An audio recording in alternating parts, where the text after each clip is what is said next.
आज हम बातें करेंगे एडवांस टैक्स की। एडवांस टैक्स का सिंपल मीनिंग होता है पे एज यू अर्न, पैसा कमाते जाओ, टैक्स पे करते जाओ। एडवांस टैक्स टीडीएस से अलग होता है। एडवांस टैक्स फाइनेंशियल ईयर पूरा होने से पहले ही चुकाया जाता है। टैक्स भी इनकम टैक्स के रूप में होता है।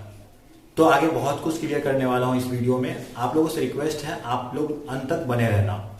सो हेलो फ्रेंड्स, मैं हूं निशांत गुप्ता। आप लोग मुझे देख रहे हैं अकाउंट्सोलॉजी के यूट्यूब चैनल पे।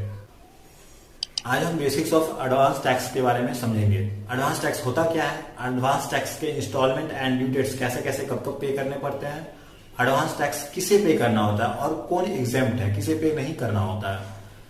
एडवांस टैक्स अगर पे नहीं किया तो उस पर इंटरेस्ट के प्रोविजन कैसे होंगे, मतलब कितने परसेंट और कैसे देना होगा उसे।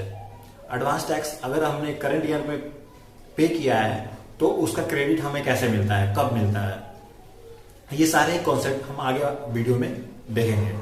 सो पहला क्वेश्चन है what is advance tax. Advance tax होता क्या है। किसी भी फाइनेंशियल ईयर में टैक्स एडवांस में पे करते हैं गवर्नमेंट को, उसी फाइनेंशियल ईयर की इनकम पे, तो वो एडवांस टैक्स कहलाता है। मतलब कि पूरे फाइनेंशियल ईयर में आपकी जो इनकम है, करेंट इनकम है, उसको अनुमान लगा करके उस पर एडवांस टैक्स निकाला जाता है और उसी साल में उसे जमा किया जाता है। हालांकि एडवांस टैक्स का नियम सब पे लागू नहीं होता है। सेकेंड क्वेश्चन आता है liability for payment of advance tax, यानी कि एडवांस टैक्स किसे पे करना पड़ेगा और किसे नहीं पे करना पड़ेगा। जैसा कि हम लोगों ने मतलब देखा है इसका, यहाँ पर करेंट इनकम निकालते हैं और उस पर टैक्स निकालते हैं। अगर वो टैक्स का अमाउंट 10,000 या उससे ऊपर आता है तो हमें एडवांस टैक्स जमा कराना होता है। मतलब कि अनुमान लगाया गया करंट इनकम पे अगर आपकी लायबिलिटी 10,000 रुपये से ज्यादा जा रही है, टैक्स लायबिलिटी 10,000 रुपये से ज्यादा जा रही है, तो आपको एडवांस टैक्स जमा कराना ही होगा। तो इसी में सेकेंड पॉइंट आता है किन लोगों पे अप्लाई नहीं होगा। तो दो इसमें कवर होते हैं। एक तो जिसका पूरा प्योर इनकम, पूरा का पूरा इनकम सिर्फ सैलरी से आ रहा है, तो उसे एडवांस टैक्स जमा नहीं कराना होता है। और दूसरे इसमें कवर होते हैं सीनियर सिटीजन, 60 साल या उससे ज्यादा वाले लोग। अगर उनकी कोई भी बिजनेस और प्रोफेशन से कोई भी इनकम नहीं है तो उन्हें एडवांस टैक्स पे नहीं करना होता है। अब इसमें जो एक्सेप्शन की बात करें कि जैसे हमने देखा कि सैलरी और सीनियर सिटीजन को हम लोग एडवांस टैक्स में एग्जेम्प्ट देख रहे हैं, वैसे ही एक एक्सेप्शन है कि अगर सैलरी वाला कोई बंदा है जो सैलरी से प्योर उसका प्राइमरी इनकम आ रहा है, लेकिन साथ साथ अगर उसका रेंट से भी इनकम है, इंटरेस्ट इनकम है और कैपिटल गेन भी है, ऐसे अदर सोर्सेस भी है, तो उन्हें एडवांस टैक्स पे करना होगा। तो एडवांस टैक्स की लायबिलिटी कैसे निकालते हैं। पहले हम लोग टैक्स लायबिलिटी पूरा निकाल लेंगे अनुमान लगाए गए इनकम पे।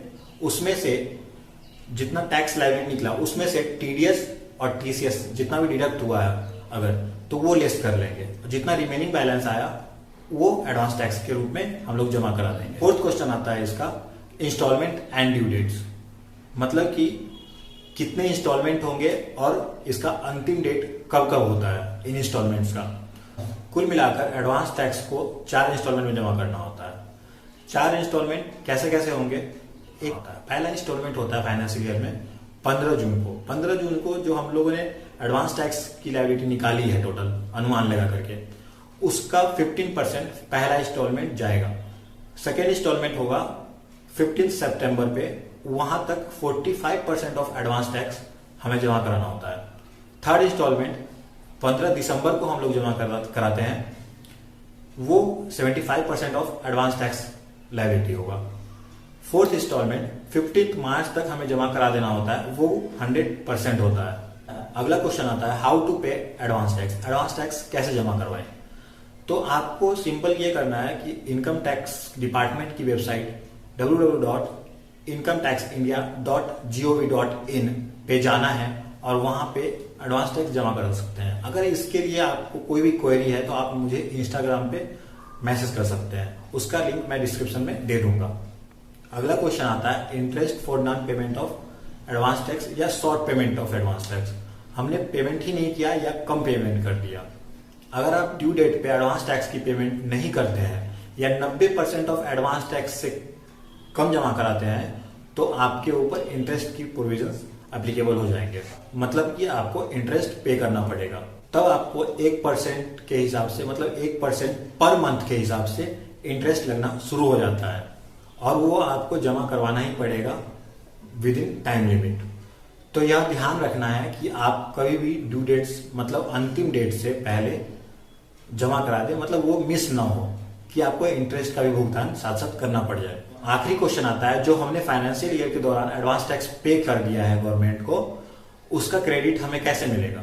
जब हम एक्चुअल में इनकम टैक्स रिटर्न फाइल कर रहे होंगे अगले साल, मतलब असेसमेंट ईयर में जाकर के, तो वहां पे हमें जैसे पूरा इनकम का टैक्स हमने निकाला उसमें से एडवांस टैक्स लेस कर करके जो हमारा रिमेनिंग टैक्स बचेगा उसे ही पे करवाना होगा, तो वहां पे हमें उसका क्रेडिट मिल जाता है। सो दोस्तों, आपको अगर कोई भी प्रॉब्लम इसके रिगार्डिंग आए या कोई भी इश्यू कोई है आपके पास, तो आप मुझे इंस्टाग्राम पे मैसेज कर सकते हैं, नहीं तो आप सिंपल कमेंट भी कर सकते हैं, वहां पे मैं आपका रिप्लाई दे दूंगा। अगर आपने यहां तक वीडियो देख लिया है उसके लिए बहुत बहुत थैंक यू।